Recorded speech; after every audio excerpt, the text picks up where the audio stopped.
English medium higher secondary school playground शांतिर बाजार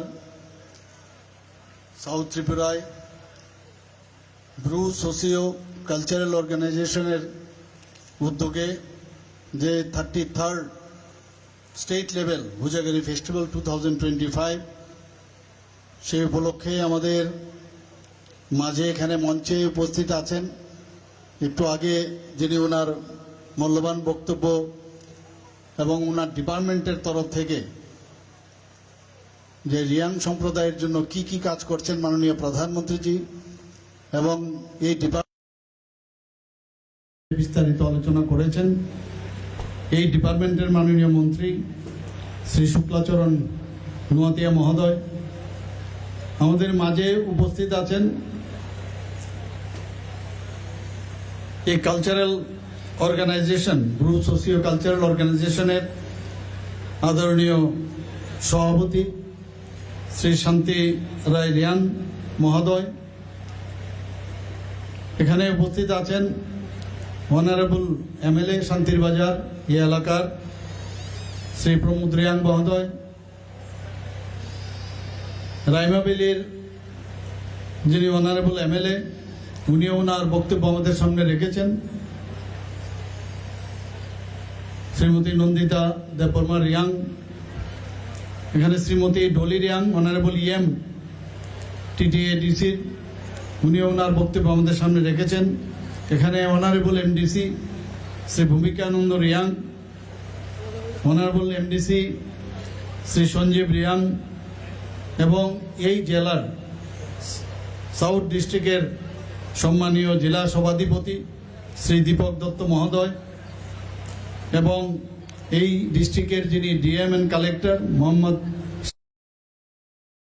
এবং এই জেলার যিনি এসপি মহোদয় আছেন শ্রী মরিয়া কৃষ্ণ অ্যান্ড এখানে এই কমিউনিটির যারা লিডার্সরা এখানে উপস্থিত আছেন এবং বিশাল সংখ্যা এখানে আমি দেখতে পাচ্ছি আমার ভাই ও বোনেরা এবং জনজাতীয় অংশের ভাই ও বোনেরা এখানে উপস্থিত আছেন এবং আমার প্রিয় সাংবাদিক বন্ধুরা সবাইকে আমি হার্দিক অভিনন্দন জানাচ্ছি যে আজকের 30তম রাজ্যভিত্তিক হজগরি উৎসব উপলক্ষে। I am very glad that you have invited me to come over here and really I am surprised that such a big crowd will be present here. I never have thought of. তো আমি অত্যন্ত আনন্দিত। আমরা সবাই জানি যে রিয়াং জনজাতি গোষ্ঠী এখানে দ্বিতীয় বৃহত্তম জনজাতি গোষ্ঠী হিসাবে পরিচিত এবং ত্রিপুরী জনজাতি গোষ্ঠীর পরেই এই রাজ্যে তাদের বসবাস। জানা যায় যে বর্তমানে যে বাংলাদেশের যে চট্টগ্রাম পর্বত সেখান থেকে ওনারা অনেক আগে ত্রিপুরাতে এসেছিলেন এবং বেশিরভাগ এই যে রিয়াং জনজাতি ত্রিপুরাতেই বেশিরভাগ থাকে। কিছু অংশ আমাদের যে নাইবারিং স্টেট আছে সে মিজোরাম এবং আসামে আছে, আমার পূর্ববর্তী বক্তা সেখানে বলেছেন। যদিও ত্রিপুরীদের সাথে তাদের ভাষার অনেক মিল আছে, তা সত্ত্বেও তাদের যে সংস্কৃতি রীতিনীতি এবং জীবনযাত্রা কিছুটা ডিফারেন্স আছে এবং রিয়াং জনজাতি গোষ্ঠী যারা ত্রিপুরাতে বসবাস করেন বেশিরভাগ দেখা যায় বিলোনিয়া, অমরপুর, লংতরাই বেলি, গন্ডাছড়া এবং কাঞ্চনপুর মহকুমায় তারা বসবাস করেন। আমি একটু আগে এমএলএ মহোদয়া নন্দিতাজিকে বলছিলাম যে যারা এই রিয়াং সম্প্রদায় দে আর ভেরি ব্রেভ এবং বেশি হিন্দু দেবদেবীদের পূজা অর্চনায় ওনারা করে থাকেন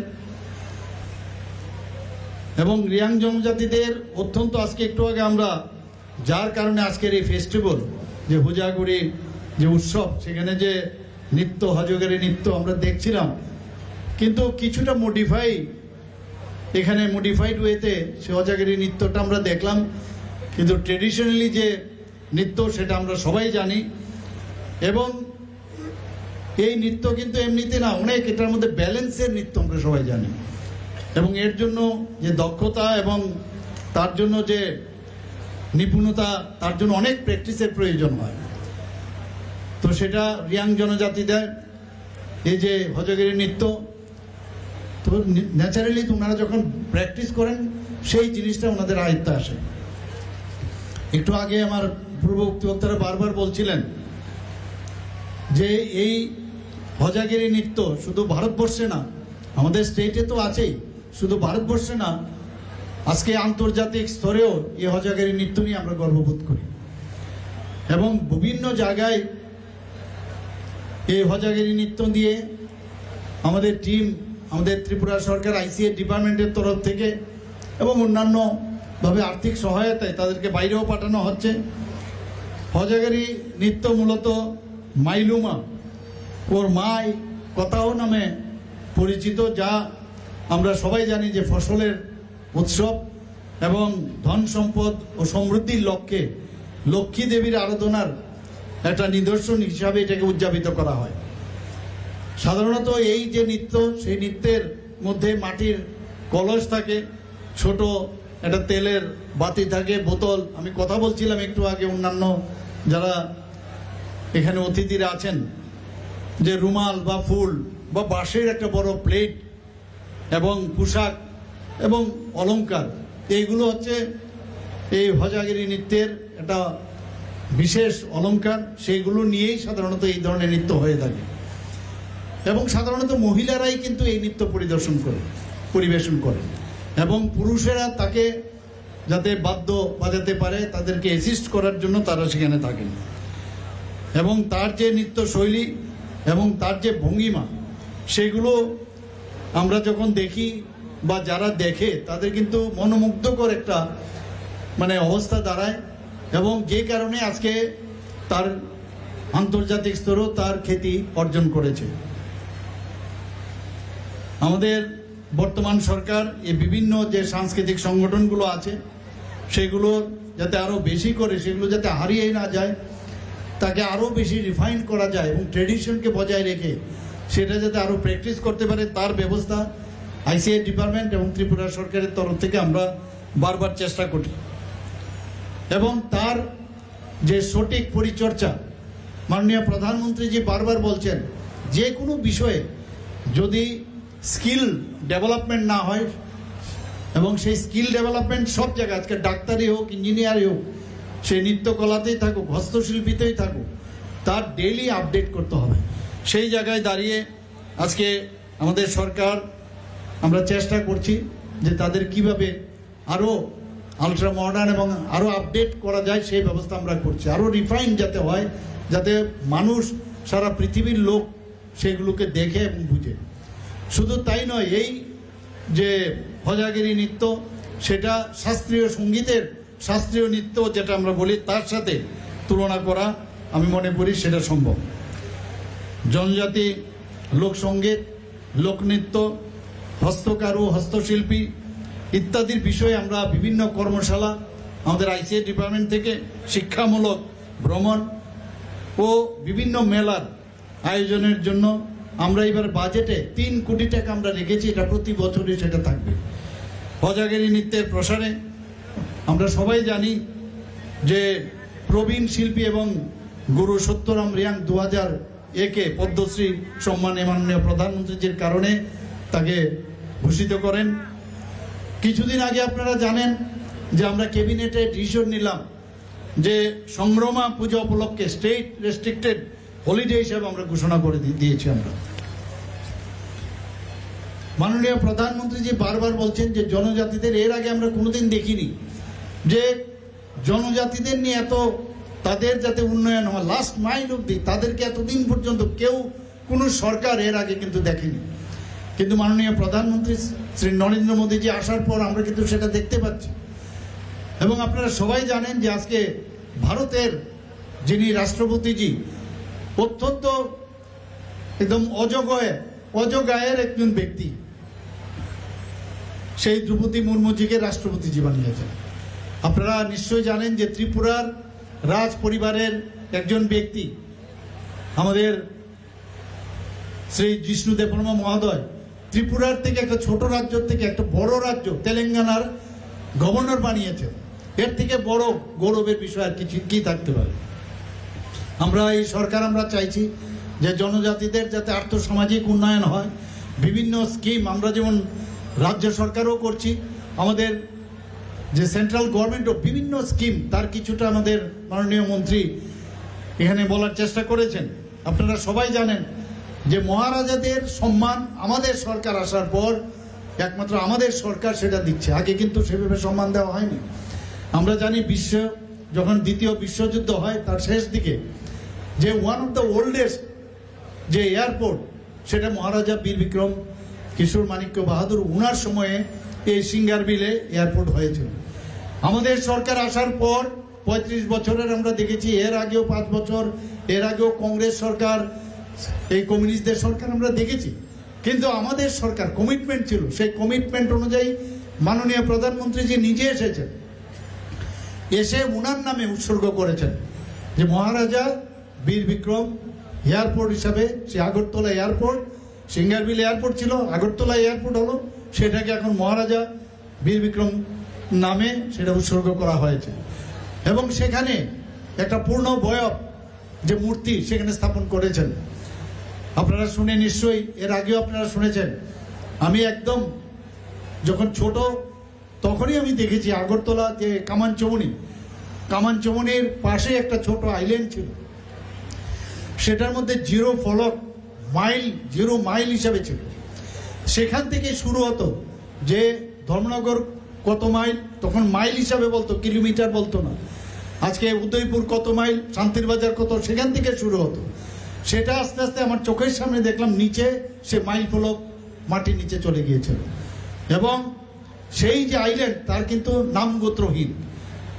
আমি যখন মুখ্যমন্ত্রী হলাম সেটাকে মহারাজা বীর বিক্রমের মূর্তি সেখানে স্থাপন করলাম এবং 0 মাইল ফলককে সেখানে উঠিয়ে সেটাকে আবার নতুনভাবে সেখানে প্রতিষ্ঠিত করলাম।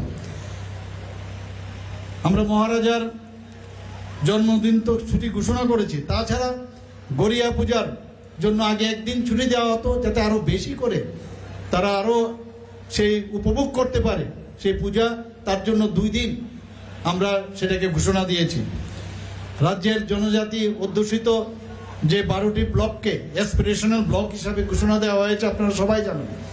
সেখানে শিক্ষা, যোগাযোগ ব্যবস্থা এবং সেখানে তাদের সোশিও ইকোনমিক্যাল কন্ডিশন যাতে ভালো হয় তার জন্য আমাদের এই সরকারি স্কিমের মাধ্যমে আমরা বিভিন্ন স্কিমের মাধ্যমে আমরা চেষ্টা করছি। আপনারা সবাই জানেন যে 16ই জানুয়ারি 2020 এই ব্লু রিয়াং শরণার্থীদের 23 বছরের সমস্যা, কোন সরকার এর আগে এই বিষয়ে কর্ণপাত করেননি। ক্রোকোডাইল টিআরসি আমরা শুনতাম, কুম্ভীরাশ্রু, কিন্তু আমাদের সরকার আসার পর মাননীয় প্রধানমন্ত্রীজির যে উনার যে চিন্তা ভাবনা সেটাকে এবং উনার মার্গদর্শনে উনার নির্দেশনায় আমরা কিন্তু এই ত্রিপুরা সরকার, মিজোরাম সরকার এবং ব্রু সম্প্রদায়ের মধ্যে আমরা চুক্তি স্বাক্ষর করি। আমরা আজকে এখানে যে রিসা পড়ছি সেই রিসা পাঁচরা জাতীয় এবং আন্তর্জাতিক স্তরে আপনারা সবাই জানেন যে জিআই ট্যাগ পেয়েছেন। এর আগে পদ্মশ্রী ত্রিপুরাতে কোনো এক নাগারে এইভাবে কেউ দেয়নি।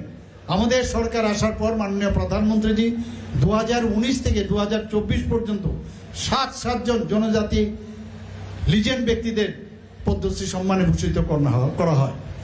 একটু আগে এখানে বলা হয়েছে, আমাদের মাননীয় মন্ত্রী বলেছেন যে ক্যাবিনেটের ডিসিশন হয়েছে আমাদের যারা সমাজপতিরা যারা সমাজের জন্য কাজ করছেন তাদেরকে ভাতা 2000 টাকা করে আমাদের সরকারই দেওয়া শুরু করেছিল। আমরা ডিসিশন নিলাম যে এখানে 2000 ওনারা যদি সমাজের জন্য কাজ করেন তাহলে সেটাকে আমরা কেন বাড়াবো না, তো সেই জায়গায় 2000 থেকে আমরা 5000 করলাম। শুধু তাই নয়, এখানে একটা ক্যাপিং ছিল, সেই ক্যাপিংটা কি, যদি কেউ সমাজপতি, কারণ এটা 3 বছর 2 বছর, এক এক জাতিগোষ্ঠীর মধ্যে 19টা জাতিগোষ্ঠী আছে আর সাব ট্রাইবস অনেক আছে, সেই জায়গায় এক একটা গ্রুপের এক এক নীতি নিয়ম থাকে, সেখানে ওরা এক একবার এক একজন সমাজপতি হয়।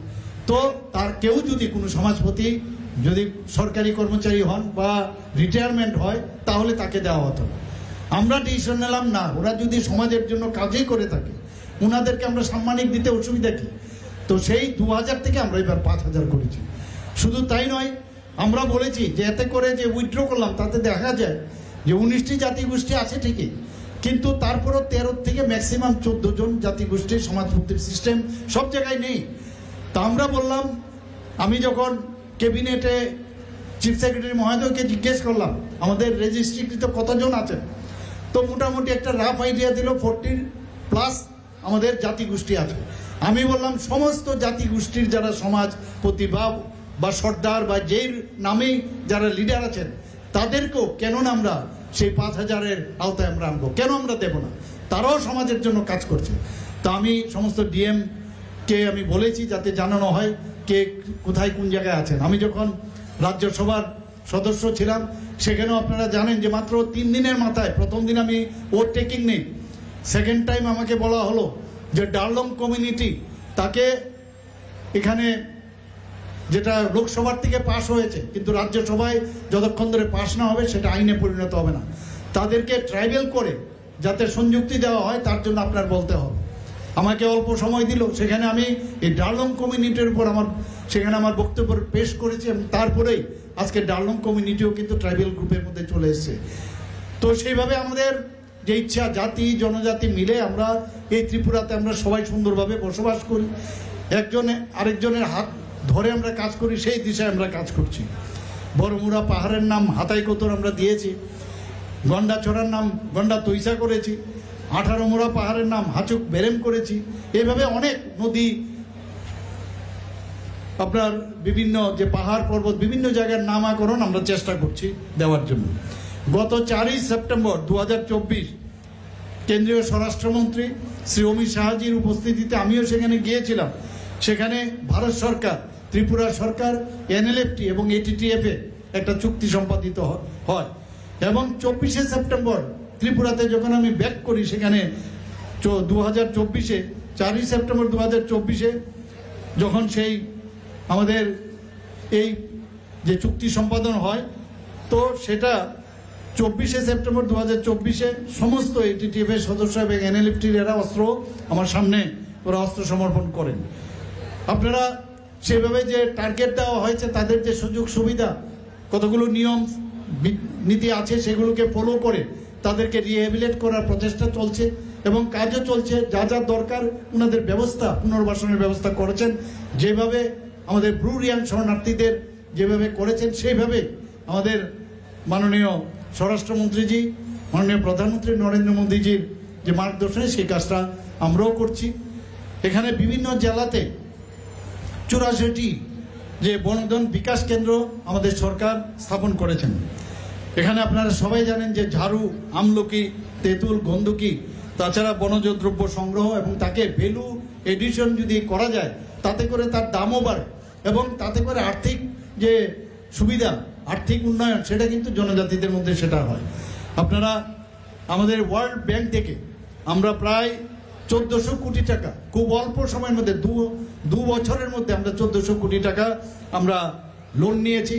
সেই তাতে করে 12টি অ্যাসপিরেশনাল ব্লক সহ 23টি জনজাতি যে অধ্যুষিত এলাকা, সেখানে শিক্ষা, যোগাযোগ এবং জীবনযাত্রার মান যাতে উন্নয়ন করা যায় সেই যে আমাদের যে প্রকল্প, যে Tripura rural economic growth and service delivery প্রকল্প, সেটাকে বাস্তবিত আমরা করছি। মুখ্যমন্ত্রী জনজাতি বিকাশ যোজনা এখন পর্যন্ত 9326 জন জনজাতি সুবিধাভোগীকে 25,000 টাকা করে আমরা আর্থিক সহায়তা করছি এবং এর জন্য ব্যয় হয়েছে প্রায় 23,31,50,000 টাকা। যদি শিক্ষাক্ষেত্রের কথা বলি, মোট 3টি ডিগ্রি কলেজ হোস্টেল নির্মাণ হয়েছে, মহিলা কলেজ আগরতলা, আম্বেদকর কলেজ ফটিকরায়ে এবং গন্ডাছড়া সরকারি কলেজে।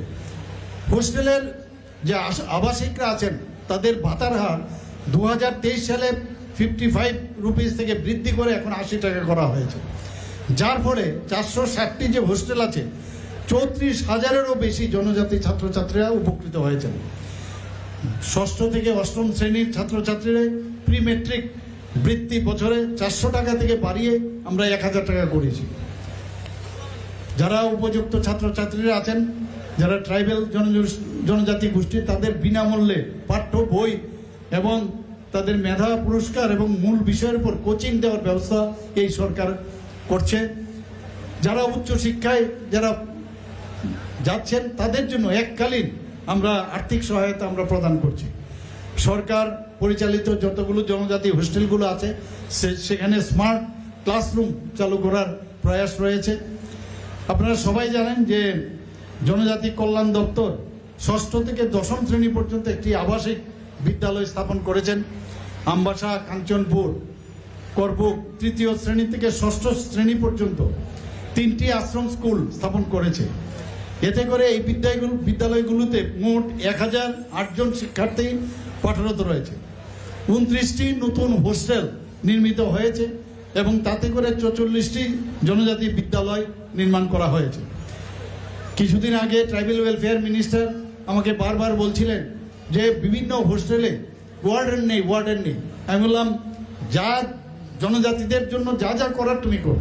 সেখানে আমাদের ক্যাবিনেটে আমরা ডিসিশন নিয়ে 170 জন হোস্টেল ওয়ার্ডেনকে আউটসোর্সিং ভিত্তিতে সেখানে তাদের নিয়োগ প্রক্রিয়া শুরু হয়ে গেছে। আপনারা সবাই জানেন যে একলব্য মডেল রেসিডেন্সিয়াল স্কুল মাননীয় প্রধানমন্ত্রী বারবার বলছেন যে আমাদের এই যে একলব্য রেসিডেন্সিয়াল স্কুল সেগুলো কেন আমরা বিভিন্ন জনজাতি এলাকায় আমরা করবো না। 21টি অলরেডি জনজাতি এলাকায় একলব্য মডেল আবাসিক বিদ্যালয়ের সেটার অনুমোদন দিয়েছে। বর্তমানে 12টি চালু রয়েছে এবং তাতে করে 2475 জন ছাত্র ছাত্রী সেখানে পড়াশোনা করছেন। 6টি এখনো অলরেডি আন্ডার কনস্ট্রাকশন এবং সেগুলো 2026-এর মধ্যে শেষ হবে। বাকি যে 4টি আছে সেটা আগামী 2 বছরের মধ্যে সম্পন্ন হবে। আমাদের এই যে 21টি একলব্য যে আবাসিক বিদ্যালয় যখন পুরোপুরি সেটা স্টার্ট হবে তাতে করে প্রায় 10,380 জন জনজাতি সম্প্রদায়ের যারা শিক্ষার্থীরা আছেন তাদের সেখানে সুযোগ সুবিধা হবে, তাদের সার্বিক উন্নয়ন সেখানে সেই উন্নয়ন হবে, তাদের জ্ঞান বৃদ্ধি হবে, তাতে করে তাদের ক্ষমতায়নও সেখানে বৃদ্ধি হবে। ক্রীড়া ফুড আজকে যদি আমরা ক্রীড়া ও আমরা সংস্কৃতির কথা বলি, সেখানেও আমাদের যে সরকার আমাদের ইউথ অ্যান্ড স্পোর্টস ডিপার্টমেন্ট 2টি সিনথেটিক ফুটবল টার্ফ নির্মিত হয়েছে। অলরেডি আরেকটা নির্মাণের জন্য কাজ শুরু হয়েছে। আমরা জানি জনজাতি গোষ্ঠী এরিয়ার মধ্যে অনেক জায়গার মধ্যে আমরা সারা ত্রিপুরাতেই যে ড্রাগ ফ্রি স্টেট আমরা চেষ্টা করছি যাতে কি করে এখান থেকে আমাদের ত্রিপুরাকে এক ত্রিপুরা শ্রেষ্ঠ ত্রিপুরা এবং আমরা নেশামুক্ত ত্রিপুরা তৈরি করব। তো তার জন্য football is game, drugs are shame, এই স্লোগান দিয়ে জনজাতি হোস্টেল বিভিন্ন ফুটবল প্রতিযোগিতার ব্যবস্থা আমরা করছি যাতে করে তার অ্যাওয়ারনেস এবং তার কুফল যাতে সম্পর্কে মানুষ তাদের যে অ্যাওয়ারনেস করা যায় সেই ব্যবস্থা আমরা করছি। জনজাতি গৌরব দিবসে 2023 সালের নভেম্বর মাসে জনজাতি উন্নয়ন মিশন সেটা চালু করা হয়। সেখানেও শিক্ষা, স্বাস্থ্য, স্যানিটেশন, পানীয় জল এবং সেখানে আর্থসামাজিক ও জীবিকা যে বিষয় সেগুলো মেইন আমাদের টার্গেট। এবং মুখ্যমন্ত্রীর জনজাতি উন্নয়ন মিশনে 50টি হোস্টেলে যাতে সৌর বিদ্যুৎ ব্যবস্থা করা যায় তার জন্য এবং জল পরিশোধনের ব্যবস্থার জন্য প্রায় 19 কোটি টাকা অলরেডি বরাদ্দ করা হয়েছে। আমরা এর মধ্যে 500টি বৈদ্যুতিক অটো রিক্সা যারা বেকার জনজাতি যুবক আছেন তাদের মধ্যে বিতরণের ব্যবস্থা করার জন্য আমরা পরিকল্পনা রয়েছে। ঝুম চাষ সহায়তা প্রকল্প একটা প্রকল্প, সেখানে প্রতি পরিবারকে 2040 টাকা দেওয়া হচ্ছে যাতে করে তারা বীজ এবং শ্রম ও চাষের জন্য তারা সেই পয়সাটা তাদের কাজে আসে। 4179টি পরিবার এতে করে উপকৃত হবে। জনজাতি জনগোষ্ঠীর সার্বিক উন্নয়নের একটু আগে আমার মাননীয় মন্ত্রী বলেছেন যে 2024 প্রধানমন্ত্রীজি 2রা অক্টোবর যে 2024-এ ধরতি আবা জনজাতি গ্রাম উৎকর্ষ অভিযান শুরু করেছিলেন। তাতে করে আমরা প্রায় বিভিন্ন জায়গায় শিবির আয়োজন করেছি এবং সেখানেও প্রায় 12 লক্ষের উপরে জনজাতি যারা নাগরিকরা আছেন সেই সুযোগ ওনারা পাচ্ছেন এবং মেইন যে মৌলিক সুবিধা তারা যাতে পেতে পারে তার ব্যবস্থা আমরা করছি। সেখানে তাদের পরিচয়পত্র, আর্থিক অন্তর্ভুক্তি, স্বাস্থ্য ব্যবস্থা এবং বিভিন্ন কল্যাণমূলক কাজ যাতে দেওয়া যায় সেই অ্যাওয়ারনেস যে প্রোগ্রাম সেখানে আমরা বিভিন্ন মেলার মাধ্যমে সেই কাজটা আমরা করছি। শুধু তাই নয়, এখানে যাতে সেই কাজটা প্রপারলি হয় তার জন্য বিভিন্ন যে আমাদের মন্ত্রীরা আছেন তাদেরকে প্রভারী পর্যন্ত নিযুক্ত করা হয়েছে। বন্ধুগণ, আপনাদের অবগতির জন্য জানাচ্ছি যে 2005 সালে সেটাকে উইথড্র করা হয়েছিল, যে জনজাতিদের যে বিভিন্ন স্কিম আমাদের রাজ্যের এবং আমাদের সেন্ট্রালের স্কিম হয়, সেইগুলো ওখানে সাব ডিভিশনাল যে অফিসার ছিল তারা শুধু একমাত্র এই স্কিমগুলো তারা দেখবে জনজাতি গোষ্ঠী, সেটা উঠিয়ে দেওয়া হয়েছে কিছুদিন আগে এই ক্যাবিনেটে। এই মাসেই আমরা সেটা ডিসিশন নিয়েছি, গত মাসে, সেটা পুজোর আগে আমরা ডিসিশন নিয়েছি যে একজন টিসিএ লেভেলে একজন অফিসার সাব ডিভিশনাল লেভেলে এবং ডিস্ট্রিক্ট লেভেলে শুধুমাত্র জনজাতিদের যে বিভিন্ন স্কিম তার কাজই হচ্ছে সেগুলো যেন দেখে, তার ঘোষণা আমরা দিয়েছি। রাবার চাষের এলাকা 30,000 হেক্টর ছিল, সেখান থেকে আমরা বাড়িয়ে 69,000 হেক্টরে আমরা উন্নতি করেছি। 2021 থেকে 2025 এই যে সময়কাল, এর মধ্যে প্রায় 58,000-এরও বেশি ভোক্তা সহায়তা পেয়েছে। 50টি স্মোক হাউস এবং 25টি রাবার প্রক্রিয়াকরণ কেন্দ্র আমরা স্থাপন করেছি।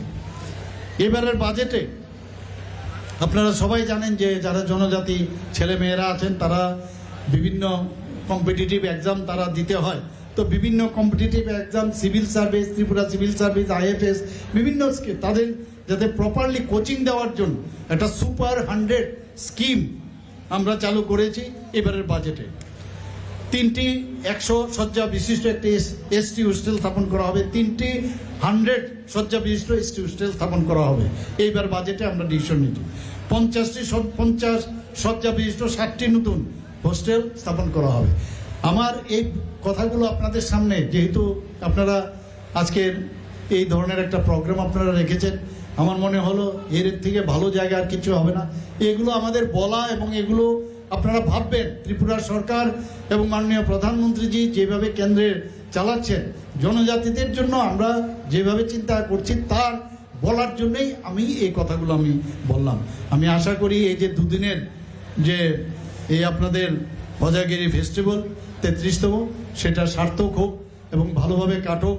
সবাইকে আমি বিজয়ার শুভেচ্ছা জানিয়ে, আমি লক্ষ্মী পূজার শুভেচ্ছা জানিয়ে এবং আপনাদের এখানে আমাকে নিমন্ত্রণ করার জন্য আপনাদের ধন্যবাদ জানিয়ে আমি আমার কথা বলা শেষ করছি। নমস্কার, হামবাই। ধন্যবাদ মাননীয় মুখ্যমন্ত্রী মহোদয়কে।